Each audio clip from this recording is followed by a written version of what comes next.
Attention, all curious minds, innovators, and trendsetters. It's time to pause, lean in, and get ready for an extraordinary journey as we dive deep into the fascinating realms of life, technology, entertainment, and business. Let's explore, learn, and grow together. Brace yourselves, for the next thrilling episodes of Hipther Talks is about to take off. Counting down from 10, 9, 8, 7, 6, 5, 4, 3, 2, 1.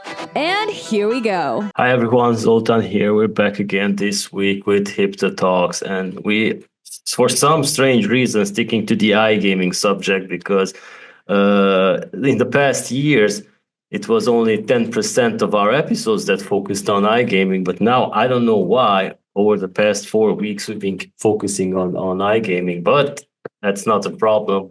Because we love it, and it's great to have our guest here, Marija Hammon, marketing director at Relax Gaming. Hi, Marija, nice to have you here. Hi, Zoltan. Thank you so much for having me on your podcast.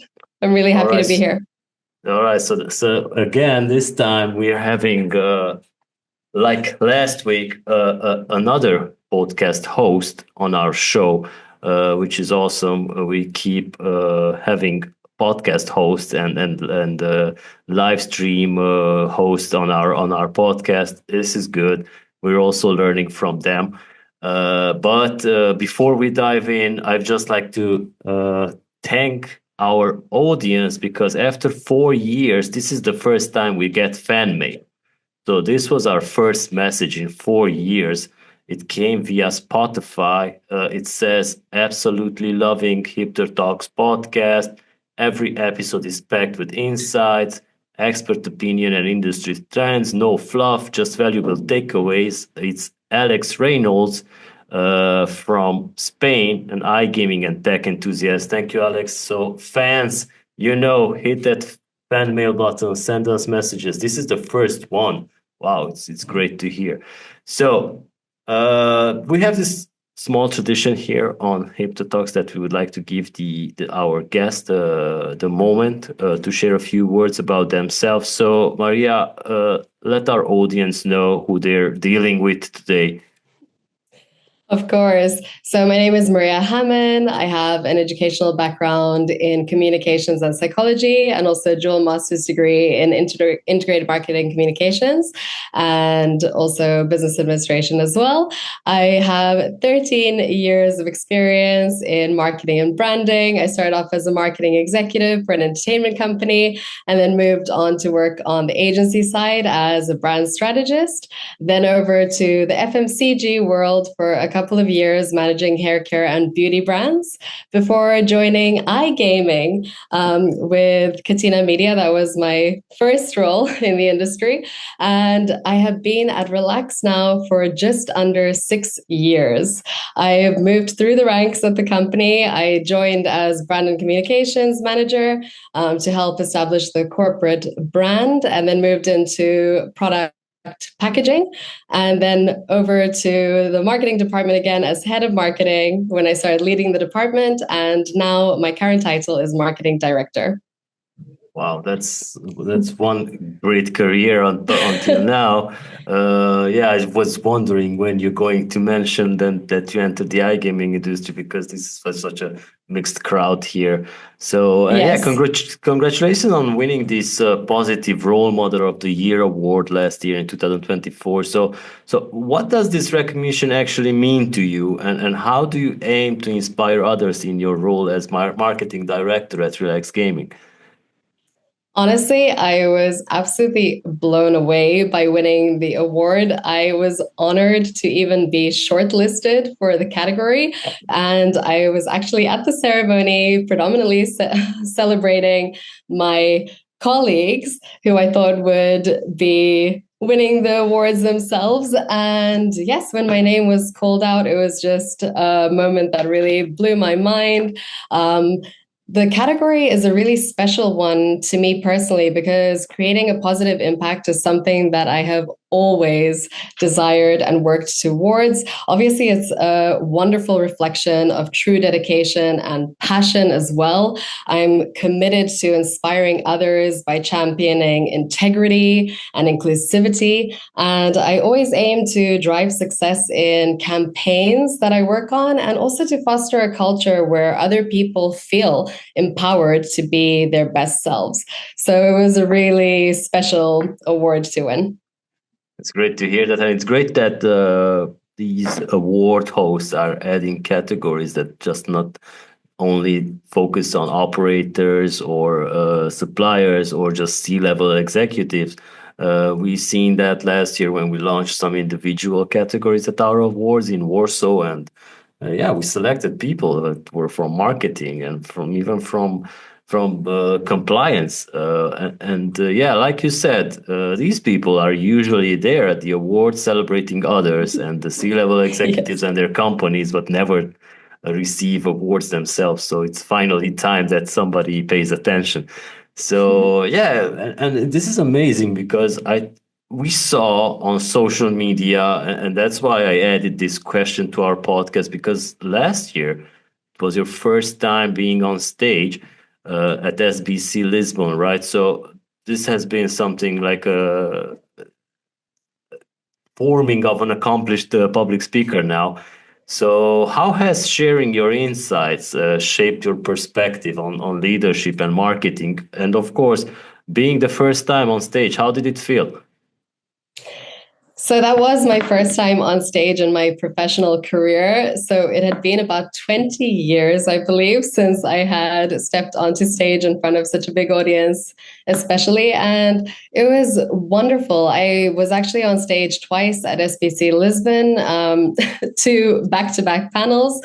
One of them was brought about by my LinkedIn content that somebody from SBC had come across and really enjoyed, and then asked if I would be willing to join a panel based on that, which I was very moved by, of course. And the other one was also really special because I got to take part in a CMO strategy panel. And it was, I believe, the first time that SBC had ever had somebody representing the B2B side, the game provider side. So that was fantastic because I feel like that is a perspective that has been a little underrepresented in conferences over the years. So it was great to be able to voice that side as well. And I loved the experience. It felt very natural to be on stage. I had fantastic panelists and moderators as part of both conversations. So it was incredible. Good to hear that, and it's good to see that some of the other event organizers are copying our style, because we had been doing this for 9 years now, and we always had suppliers, not just operator CEOs on the panels, because that's just crazy. So from marketing side specifically. Yeah, from marketing side, of course, for event organizers, it's fun to have CEOs of operators in a panel. Who, Exactly. when they get off stage, everybody approaches them to tell them about their business. So you mentioned that you have over 13 years of marketing experience, and what key lessons have you learned that still guide you today, and especially in an industry as dynamic as the iGaming industry is? So, the most important lessons, in my opinion, are actually pretty simple ones, but I think they're important ones to keep in mind. So, it's to never stop learning, to always remain agile, and of course, to trust your gut. That applies whether you're working in any industry. The iGaming industry, of course, is very fast paced and constantly evolving. So you have to have that agility and that adaptability in your mindset. You always have a plan, and then sometimes things go in a different direction, and you need to be able to just take the steps that you need to take and not feel like that is a hurdle that's then going to just freeze you and that you can't get past. So I think that's very, very important. So really, it boils down to mindset overall. All right. So you have helped countless brands in achieving marketing success, and congratulations for that. So, Thank you. What did you learn is that the most important ingredient in crafting a campaign that also resonates deeply with both players and operators? Because from a supplier's perspective, it's not that easy to achieve given the fact that the competition is huge. Everybody is driving their campaigns crazy. Social media and everything is over. So what was the most important ingredient that you used? Exactly. There is definitely a fight for lobby space. And like you said, a massive increase in competition that's very visible. So I think that the most important ingredient is to, again, not overlook the fundamentals, similar to what we were saying about just important lessons. It's maintaining that strategic thinking and that clear vision. It's ensuring that you actually have a true understanding of your audience and also a very solid grasp of your business objectives. It's not only about just being creative, but it's about ensuring that that creativity is actually rooted in insight. It's very easy to get lost in trends and to get lost in innovation, which is a big buzzword, and to somehow skip and overlook those fundamentals. Your campaign has to speak directly to the interests and to the motivations of your ideal customer profile, to your target audience, and of course, just help to drive decisions with the data that you have available to you and to align your messaging with what resonates most.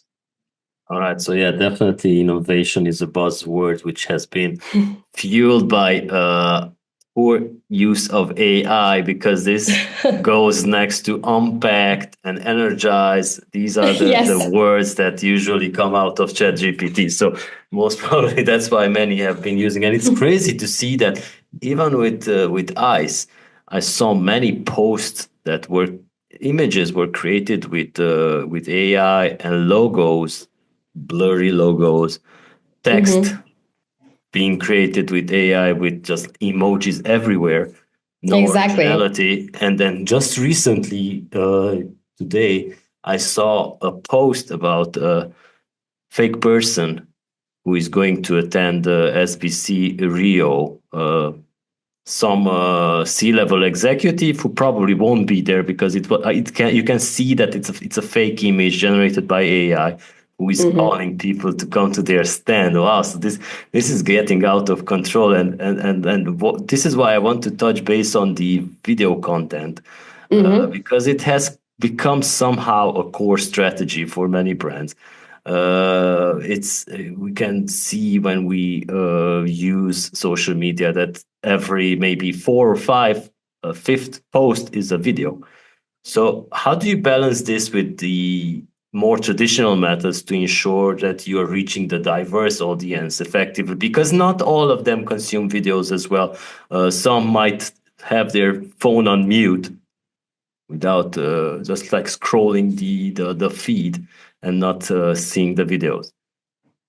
Exactly. I mean, you touched on social media there, and of course, that is booming. Like, if you look at a platform like LinkedIn, like you said, a lot of the content is video content at the moment. And of course, people are embracing it because the algorithm is pushing it positively. It's boosting people's impressions, and they're getting the data and the results that they want. Of course, like you said, people are scrolling past. Perhaps they only watch a moment of that video content, and things like captions are then also essential for people who are not watching that video content with sound on. So yes, video content has 100% become an essential part of strategy. There's no doubt about that.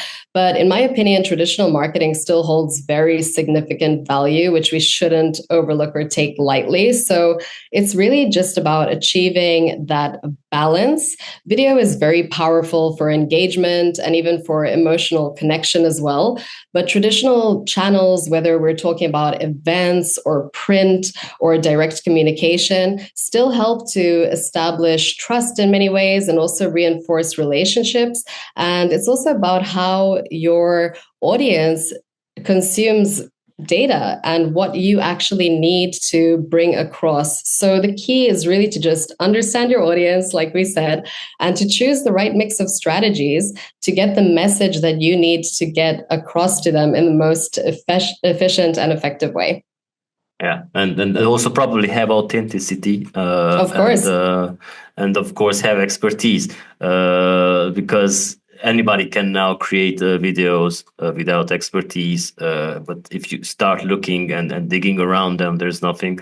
This is something that we talked about in terms of search engine optimization, where Google has these updates, many updates actually, and they have this ranking signal, the EEAT, which is also focused on expertise. So basically, if you're not a real person that has a background, that has a bio online, which can be searched, you're just putting up content that might not even get ranked or lose importance. So you've also spoken about the importance of being brave enough to set trends, which is something we need to like point out here. So can you share a time when you or your team have successfully created a trend that others have followed? I feel like actually our focus on creating a very strong corporate brand and identity back in 2019 was a bit of a trend in many ways, especially for the game providers side. We saw a lot of people then kind of jumping onto that movement, even some similar style branding. So I think that was a moment of trend setting in many ways. We, of course, also tap into what players love about our game mechanics and incorporate that into our marketing. So that's shifted how marketing has been perceived in the game sector as well. I've also spoken on previous podcasts about the way that we approach our marketing campaigns too, in terms of being selective. So not trying to push every single game in the exact same way. So that more tailored focus. I think that's another kind of team trend setting from a marketing perspective. And then on a personal level, one thing that I have received a lot of feedback and positive comments about recently has actually been my personal branding on LinkedIn. So from a personal standpoint, I think that perhaps that has also set a bit of a trend in the gaming industry, which I'm really, really happy about, because I think it's so important for people to focus on their own brands. It not only elevates their own personal profile, but also helps to build credibility for their company as well. So it's just such a big win-win. And I love seeing people getting out there, sharing their honest stories and insights and learnings, reducing that gatekeeping, and actually just collaborating and sharing knowledge. It's fantastic. Yeah, it is, and it comes at the right time because I want to share a story with you. Last year at one of our conferences, I will not say names, but she's head of marketing at one of the large brands. She came up to us and said that, wow, this conference was great, and the fact that we were giving these diplomas of attendance was also great in terms of personal career, because she said that during the past 5 years, she lost the identity of being a professional in the iGaming industry rather than just becoming somebody's employee, and not being able to share own thoughts. And yeah, this is something great, especially since it's encouraging many to do the same steps. So yeah, congratulations on that, and then hopefully many will jump on the bandwagon. So you are a judge at the IGA, GGA, the Women in Gaming Diversity. So and you have probably evaluated some of the best businesses in the industry. So what qualities do you think separate good marketing strategies from some truly outstanding ones? I think that it always boils down to the ability to actually evoke emotion, to create movement, to start conversation. So it's those lasting impressions and just truly connecting with an audience. That's what sets campaigns and efforts apart, in my opinion. So outstanding strategies genuinely go beyond flashy campaigns. Like we said, embracing trends and technology and everything is fantastic, but it's about balancing that novelty with familiarity, fresh ideas that are still grounded and represent the core of your brand. So yes, it's those things really, the storytelling, the emotion, and the impact. I know. And are you familiar with the All In Global team? Yes, of course. Have you seen Who their isn't? late? Yeah, have you seen their latest poster about attending the Dubai conference? Yes. So, in my opinion, that is authentic. That is something that people need to embrace, being original about this stuff. Because, like you said, back when you guys started with the branding in 2019, people copied the designs and images. But yeah, you cannot just like copy their style. It's so unique. So this is something that I think many should be focusing on. Of Hiring course. Roy and Tiago to come up with these designs. So you've also discussed the importance of blending familiar game themes with unique twists. Is something that you guys do at Relax Gaming. I've read in an interview. So how do you guide your team to innovate without losing touch with the players' love? Because many times some of the games are like innovated, let's say again this trending word, but they lose out on their traditional public. To be honest, that is something that, of course, our game team work on. So it's not something that I have a direct connection to, so to speak. We have a phenomenal game team and talented mathematicians who make those decisions, but we do always listen to the players. We try to stay as connected as possible to the players directly through our work with streamers and affiliates and even collaborations that we've done on games with them.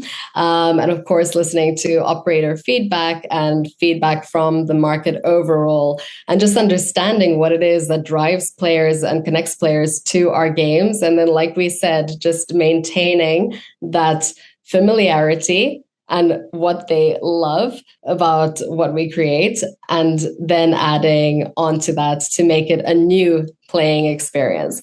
And then, of course, from marketing side, we get delivered these fantastic games and beautiful assets and really strong narratives. And then we get to package and deliver that story to the market and to everyone that needs to hear the message about our new games. So it's amazing to work with the content. All right. So in this fast evolving market, how do you encourage the adaptability within your team while also maintaining focus on the long term goals? So how do you encourage the people that work under you in marketing? I always encourage my team to embrace change and also to think critically, while always maintaining focus on our long-term objectives. Like I said, we of course have our departmental objectives, but those feed into overall business objectives. So I always try to make sure that the team and all of us are focusing on those with every single campaign that we build and every touch point that we go towards.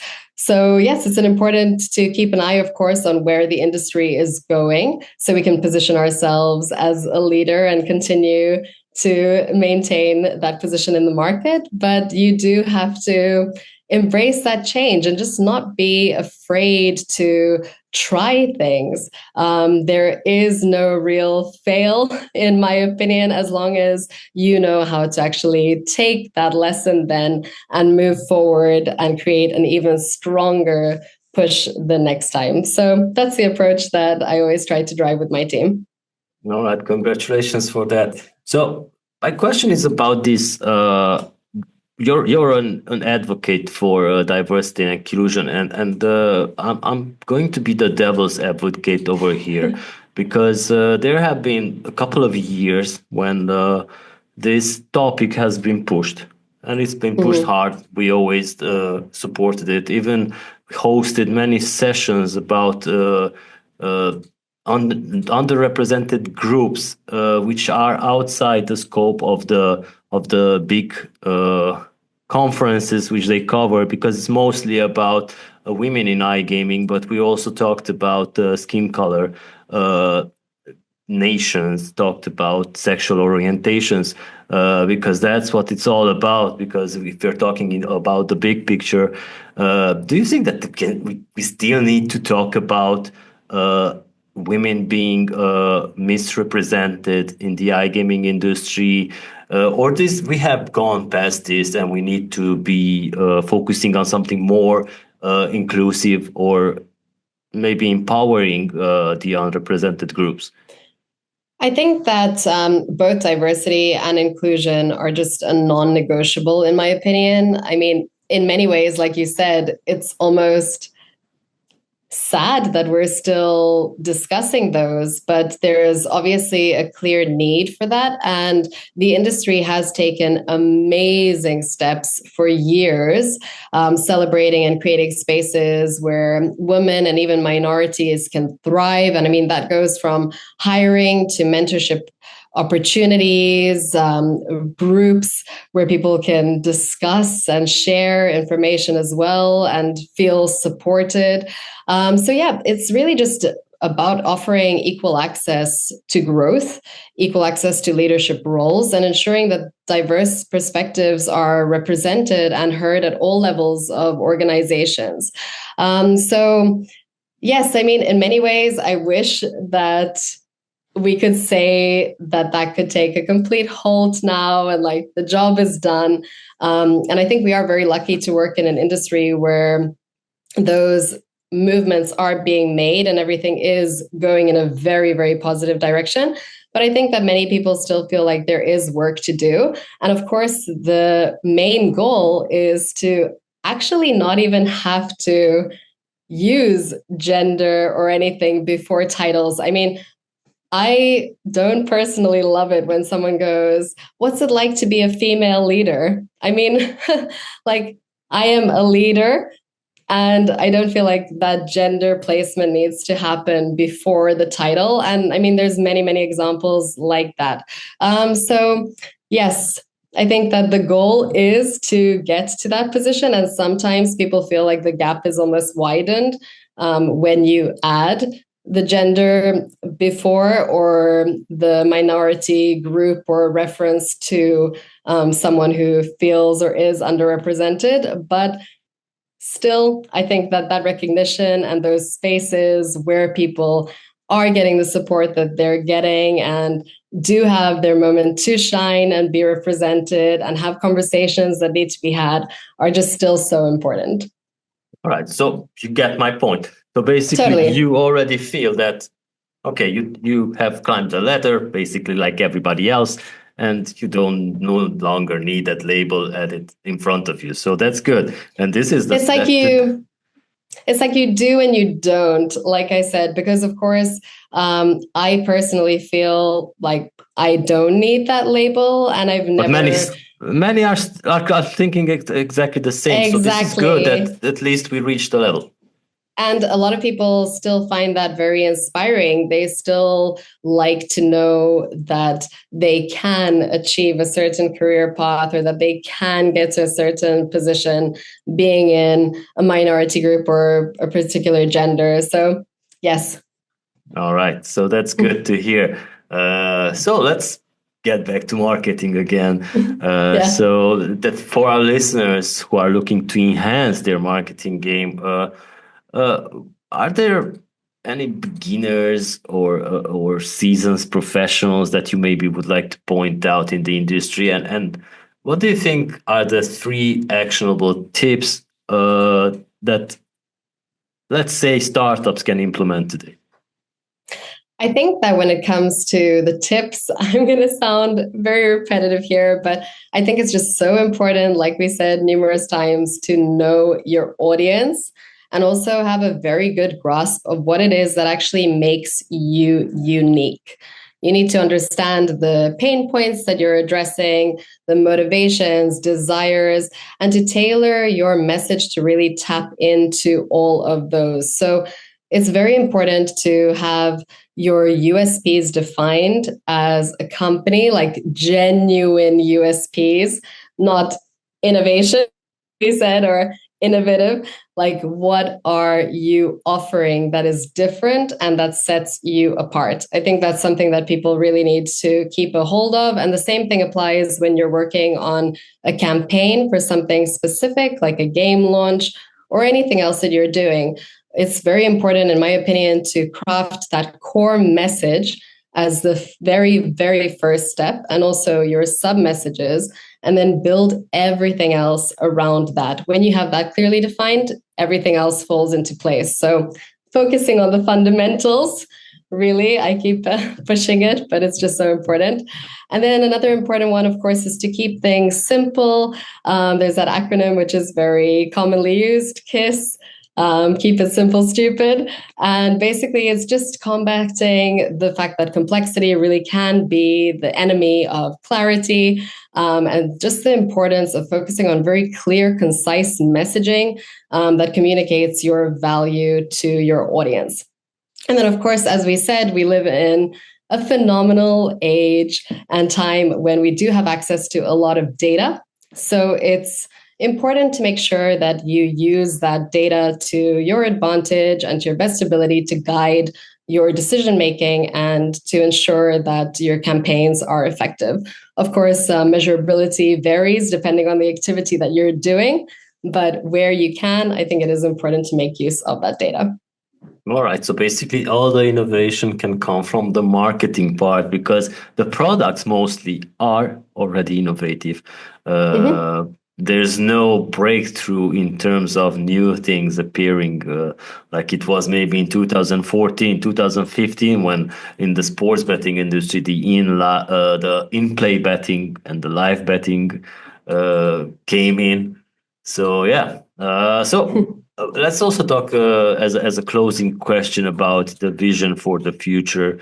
So, as someone who is already in this shaping of the future of the marketing part of the iGaming industry, so what excites you the most about where the industry is heading, and what role do you hope Relax Game will be playing in? And of course, also add what are you hoping that you will play in this future? Those are a lot of elements. I love it. So in terms of the industry itself, I think that it's just a very exciting time to be in the industry and just in marketing in general. There are so many moving parts. There's so many tools. There's so much opportunity. So I think it's really just that feeling that the sky is the limit. It sounds so cliche, but it's true. There is this just collaborative nature now and this energy and this opportunity. So I think that that is the most exciting thing. Then, of course, from Relax perspective, it continues to be about driving differentiation and making sure that we are maintaining our position at the forefront of the industry from a game provider perspective. And for me personally, I would just love to continue motivating and inspiring people. One of my favorite things about being in a leadership position has been to actually have the ability to mentor and to see people within my team grow. That is such an honor and a privilege. And I just love that feeling. So knowing that you have impacted somebody's career direction, somebody's personal growth, steps towards their ambitions, anything, it's just such a wonderful feeling. So that is my main objective. I would love to continue inspiring people. All right. That's some great words, final words on our podcast. So thank you so much for your time. And if you want to maybe give some shout outs, now is the right time to do it. Of course. So there are a lot of super talented people in this industry. There are so many people to give a shout out to. I would love to, of course, give a shout out to my team. when I joined Relax, I think there was just 4 or 5 of us. So it was a smaller team. Now we are at 15 in the marketing department. So it's really grown and people have really matured in their own roles and they're just doing such a phenomenal job. There's so much talent within our department and the team in general. Then of course, industry-wide, all the event organizers, yourself included, you create all these fantastic spaces where we can connect face-to-face, which is so important. So big shout outs to all of the event organizers as well, and also the people who are doing great things to impact the industry. You mentioned All in Diversity. Kelly Keane has done a lot of fantastic things as well. There are people who are pushing a lot of mentorship opportunities and creating great spaces. And yeah, I'm just loving the energy. Honestly, there's too many people to mention, but they know who they are. They know who they are. So thank you again for your time, and thank you for our audience for sticking around.